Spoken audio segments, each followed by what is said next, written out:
SI మీద కోపంతో ముగ్గురిని చంపేశాడు. సెన్సేషనల్ కేసు, చాలా సెన్సేషనల్ కేసు. అది నిజంగా నా కెరీర్లోనే నిజంగా గుర్తుండిపోయే కేసు. చాలా బాధాకరం, చాలా దురదృష్టకరం ముగ్గురు చనిపోవడం. బట్ పాపం వాళ్ళకి అమాయకులు, ఎలాంటి సంబంధం లేకుండా, ఎలాంటి అసలు చచ్చిపోతామనే ఆలోచన లేకుండా నిద్రలో ఉంటే జస్ట్ ఒక సైకో యాక్ట్ తోటి చనిపోయారు. గూడూరులో ఇంకా మీకు బాగా గుర్తుండిపోయింది? గూడూరులో ఇంకా అంటే గూడూరు నిజంగా అంటే మంచి వర్క్ ఎక్స్పీరియన్స్. అది it's a memorable place.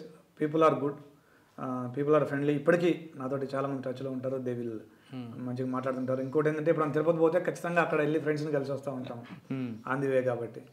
So I have some good memories with Gudur. Okay. Gudur తర్వాత మామ్నూరుకి వచ్చాను. Mamnoor sub division, Warangal urban జిల్లా. వరంగల్ అర్బన్ జిల్లాలో మామ్నూరు సబ్ డివిజన్కి వచ్చాను. అక్కడ ఏముందండి మీ మెమరీ? అక్కడ దాదాపుగా ఒక 2 ఏళ్ళు పనిచేశాను. అది స్టేట్ డివైడ్ అయ్యే టైం 2013 మే నుంచి 2014 నవంబర్ వరకు చేశాను.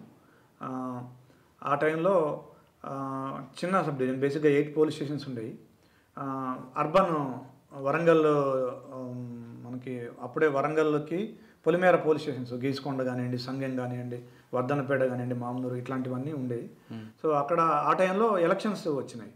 Assembly elections, parliament elections, local body elections, వీటన్నిటిని కూడా సక్సెస్ఫుల్గా ఎలాంటి ఇబ్బంది లేకుండా కూడా కంప్లీట్ చేయడం జరిగింది. అప్పుడు వెంకటేశ్వరరావు గారు ఎస్పీ ఉండేవారు, వెంకటేశ్వరరావు గారు. సో అక్కడ ఎలాంటి ఇబ్బంది లేకుండా చేసుకోవడం జరిగింది. తర్వాత ఖమ్మమా? ఆ తర్వాత దాదాపు ఒక 10 నెలల పాటు ఐఎస్డబ్ల్యూలో ఉన్నాను, సీఎం సెక్యూరిటీ గ్రూప్లో ఉన్నాను. ఆ తర్వాత అక్కడి నుంచి ఖమ్మం వెళ్ళాను. ఖమ్మం రూరల్? ఖమ్మం అంటే నేను వెళ్ళినప్పుడు ఖమ్మం డిఎస్పీ అండి. అది I was the last Khammam DSP, deputy superintendent of police. అప్పటికి ఇంకా కమిషనరేట్ కాలేదు ఖమ్మం. ఖమ్మం జిల్లాగానే ఉండేది. ఖమ్మం జిల్లాలో ఖమ్మం డిఎస్పీగా వెళ్ళాను, Khammam town DSP, Khammam DSP. Then ఆ తర్వాత ఖమ్మం టౌన్ ఏసీపీగా, రూరల్ ఏసీపీగా డివైడ్ అయింది అది. అచ్చా సార్, ఖమ్మంలో ఎక్కువ రౌడిజం ఉంటుంది. మీరు రౌడీ నుంచి కంట్రోల్ చేయడానికి ఏం చేశారు? రెండోది, పబ్లిక్తో ఎక్కువ ఇంటరాక్ట్ అవ్వాలి, రోజు పబ్లిక్తో మీటింగ్ పెట్టుకోవడం అనేది మీ రికార్డ్ చూపిస్తుంది. దాని వెనక ఉద్దేశం ఏంటి? నెంబర్ 2. నెంబర్ 3, అక్కడ 2 ఉన్నారు పులులు. ఆ 2 పులుల మధ్యన విభేదాలు ఉంటాయి. ఆ 2 పులులను కంట్రోల్ చేయడం ఏ విధంగా చేస్తారండి? పొలిటికల్ పులులు. ఒకటండి, ఇప్పుడు ఖమ్మంలో రౌడీయిజం అనేది అంటే ఎనీ అర్బన్ ఏరియాలో ఇప్పుడు ఎక్కడైనా కానీ, ఇప్పుడు మీకు ల్యాండ్ వాల్యూస్ ఎక్కువ ఉన్న దగ్గర కానివ్వండి, లేదంటే అర్బన్ కంగ్లమరేషన్ కానివ్వండి, రౌడీయిజం అనేది వీళ్ళు ఎందుకంటే స్వార్థంతో వాళ్ళు మేము ఏదో కొద్దిగా బెదిరించి ఫైనాన్షియల్ బెనిఫిట్ పొందాలని వాళ్ళు ట్రై చేస్తుంటారు. సో ఎప్పుడైతే మనం ఇంపార్షియల్గా ఉండి క్విక్గా, ఇప్పుడు మన దగ్గరికి ఎవరైనా ప్రాబ్లంతో వచ్చే వాళ్ళకి మనం లీగల్గా మనం జస్టిస్ చేయగలుగుతామో అప్పుడు ప్రజలకి మన మీద నమ్మకం వస్తుంది. సో ప్రజలకు మన మీద నమ్మకం వచ్చినప్పుడు వాళ్ళు అప్పుడు రౌడీల దగ్గరికి పోవడం తగ్గిపోతుంది. నెంబర్ 1. నెంబర్ 2 ఏంటంటే రౌడీలకు కూడా మనం we have to instil some fear in them. మనం పోలీసు ఊరుకోరు. మనం కానీ ఎవరైనా ల్యాండ్ కబ్జా చేసినా కానీ, ఎవరి మీద దౌర్జన్యం చేసినా కానీ, లేదా ఆడపిల్లల్ని వేధించినా కానీ పోలీసు ఊరుకోరు, మన మీద యాక్షన్ తీసుకుంటారు, మన మీద రౌడీ షీట్ ఓపెన్ చేస్తారు అనేది కనుక ఆ రౌడీల్లో మనం ఆ భయం ఇన్స్టిల్ చేయగలిగినప్పుడు తప్పకుండా వాళ్ళు కంట్రోల్లో ఉంటారు. దానికి మనం రెగ్యులర్గా కౌన్సిలింగ్ చేయడం, ఎవరైనా వాళ్ళ పరిధిని దాటి ప్రవర్తించినప్పుడు వాళ్ళకి మనం పోలీస్ మార్కు ట్రీట్మెంట్ ఇవ్వడం, వాళ్ళ మీద ఎఫ్ఐఆర్లు చేయడం, రౌడీ షీట్ ఓపెన్ చేయడం, అవసరమైతే పీడీ యాక్ట్ చేయడం, అట్లాంటివి బాగా చేసాము. దాంతో రౌడీయిజం చాలా వరకు నేను ఉన్నంతకాలం కూడా ఎవరు కూడా రౌడీయిజం తోటి కంప్లైంట్ చేయడం కానీ, లేదా రౌడీయిజం ఉందని చెప్పడం కానీ జరగలేదు.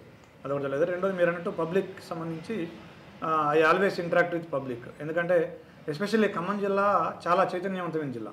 ఎందుకంటే ఫస్ట్ నుంచి కమ్యూనిస్టుల ప్రాబల్యం ఉన్న జిల్లా. ప్రజలు కూడా చాలా చైతన్యవంతంగా ఉంటారు, వాళ్ళు ఎడ్యుకేటెడ్ ఉంటారు, వాళ్ళ రైట్స్ ఏంటో వాళ్ళకి తెలుసు. ఐపీసీ, సిఆర్పిసి గురించి నార్మల్ పర్సన్ కూడా మాట్లాడతారు. సో అట్లాంటి చైతన్యవంతమైన ప్రజలతోటి మనం వాళ్ళతోటి కన్ఫ్రంటేషన్లా పెట్టుకోకుండా మనం వాళ్ళతోటి ఫ్రెండ్లీ పోలీసింగ్ పెట్టుకొని వాళ్ళతోటి మాట్లాడి, ఏ విషయం అయినా మాట్లాడి, నేను ఆల్వేస్ ఒకటే చెప్పేవాడిని, we're here to protect everyone's right.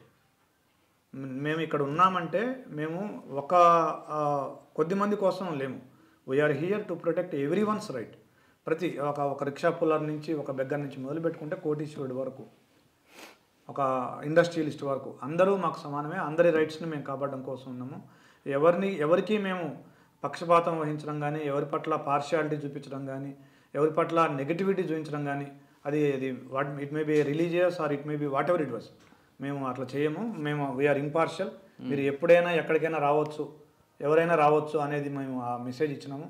దాంతో ప్రజలు కూడా they are very happy and they are very cooperative also Khammam people. Okay, కానీ అక్కడ ఇద్దరు పొలిటీషియన్స్ వాళ్ళకు ప్రెజర్ని మీరు ఎలా కంట్రోల్ చేసుకున్నారు? లేదండి, ప్రెజర్ ఏం లేదు అక్కడ. అసలు చాలా ప్రశాంతమైన జిల్లా. అసలు I never felt any pressure there. Sir, ఖమ్మంలో క్రైమ్కి సంబంధించి చెప్పండి ఒకటి. ఖమ్మంలో క్రైమ్కి సంబంధించండి ఒకటి, ఖిలా ఏరియాలో మాకు తరచుగా ఈ ఖిలా ఏరియా అంటే కాలేజ్ స్టూడెంట్స్ కపుల్స్ వెళ్ళేవాళ్ళు, maybe friends, maybe lovers, that's their right. వాళ్ళు వెళ్ళి కొద్దిసేపు మాట్లాడుకొని అట్లా కాలేజీ అయిపోయాకో కాలేజీ టైంలోనో వెళ్ళి మాట్లాడుకొని మళ్ళీ ఎవరింటికి వాళ్ళు వెళ్ళిపోయే ఉండేవాళ్ళు. అక్కడ ఒక చిన్న గ్యాంగ్ తయారైంది.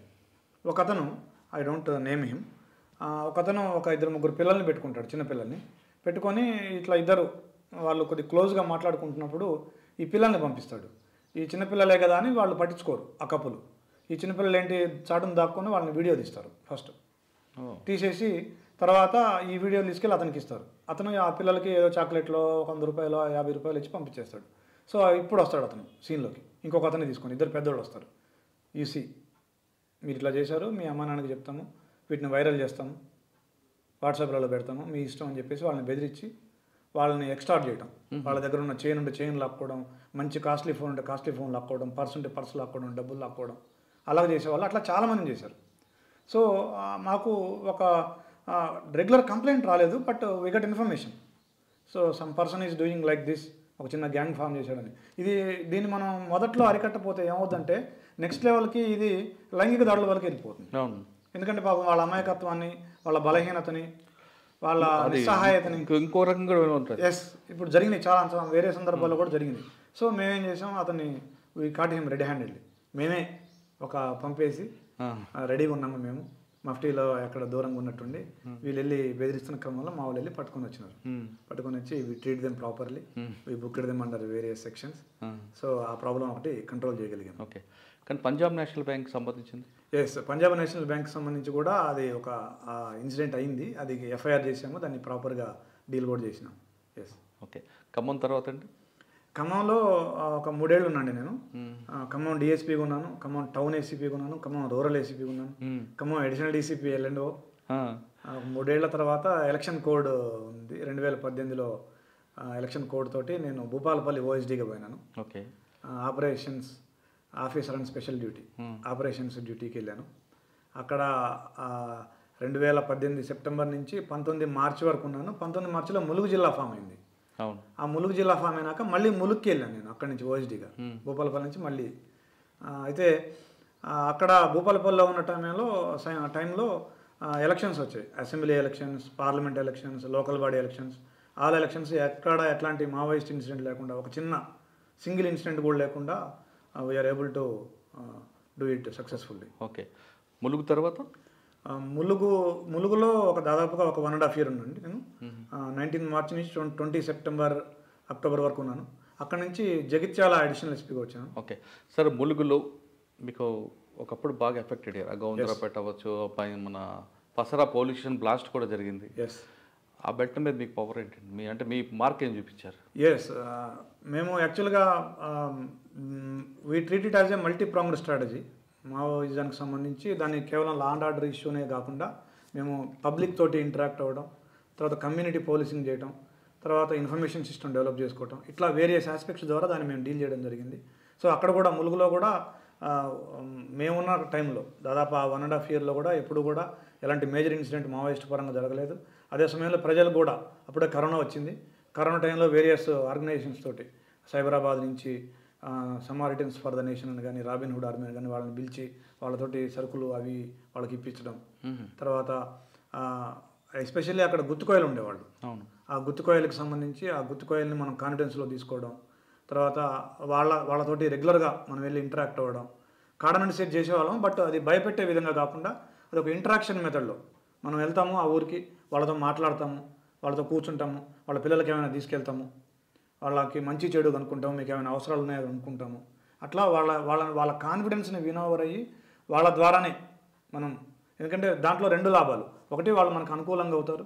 2, వాళ్ళకి మావోయిస్టుల పట్ల ఏమైనా పాజిటివ్నెస్ ఉన్నా కానీ అది కొద్దిగా తగ్గే అవకాశం ఉంది అనేది. ఓకే, కానీ అక్కడ ఇసుక ర్యాంపుల మీద, ఇసుక ర్యాంపులు అది ఏటో నాగారం అదంతా అది నా సబ్జెక్ట్ కాదండి. అది ఓకే, దానికి వేరే. లా అండ్ ఆర్డర్ డిఎస్పీస్ అది నా దాంట్లో తర్వాత ములుగు తర్వాత జగిత్యాల వచ్చారు. జగిత్యాల అడిషనల్ ఎస్పీగా వచ్చాను. జగిత్యాల అడిషనల్ ఎస్పీగా వచ్చాను. అక్కడే ఉందండి మీ మార్క్. అక్కడ సింధు శర్మ గారు ఉన్నారు ఎస్పీగా. అడ్మిన్గా ఉన్నాను నేను. నేను అడిషనల్ ఎస్పీ అడ్మిన్ అనేది I always believe additional SP is a lieutenant to the SP. I'm a bridge between the subordinates and SP. వాళ్ళకి ఏమైనా నీడ్స్, వాళ్ళకి ఏమైనా ఎస్పీ గారికి చెప్పుకోలేని ఏమైనా ఉంటే నేను ఎస్పీ గారి దృష్టిలో పెట్టడం, ఆ రోల్ ప్లే చేయడం. తర్వాత వెల్ఫేర్ యాక్టివిటీస్ చేయడం. తర్వాత అప్పుడే కోవిడ్ ఇంకా కంటిన్యూ అవుతూనే ఉంది. ఆ కోవిడ్ టైంలో మెన్ వెల్ఫేర్ చూసుకోవడం, ఎస్పెషల్లీ మెన్ వెల్ఫేర్ అంతా కూడా అడిషనల్ ఎస్పీ అడ్మిన్ బాధ్యత ఉంటుంది. తర్వాత మెన్ వెల్ఫేర్ చూసుకోవడం. తర్వాత పబ్లిక్ సంబంధించి ఎస్పెషల్లీ ఎస్పీ గారికి ఆల్మోస్ట్ చేదోడు వాదోడుగా ఏది చెప్తే అది first lieutenant I'm the first lieutenant లాగా వచ్చేసాను. ఎంత 2 సంవత్సరాలు ఉన్నారు అక్కడ? అక్కడ కూడా 1 year అండి. 1 year. తర్వాత 20 సెప్టెంబర్ నుంచి 21 ఇక్కడికి వచ్చే ముందు వరకు. ఇక్కడికి 21 డిసెంబర్లో, ఆసిఫాబాద్కి 21 డిసెంబర్లో వచ్చాను.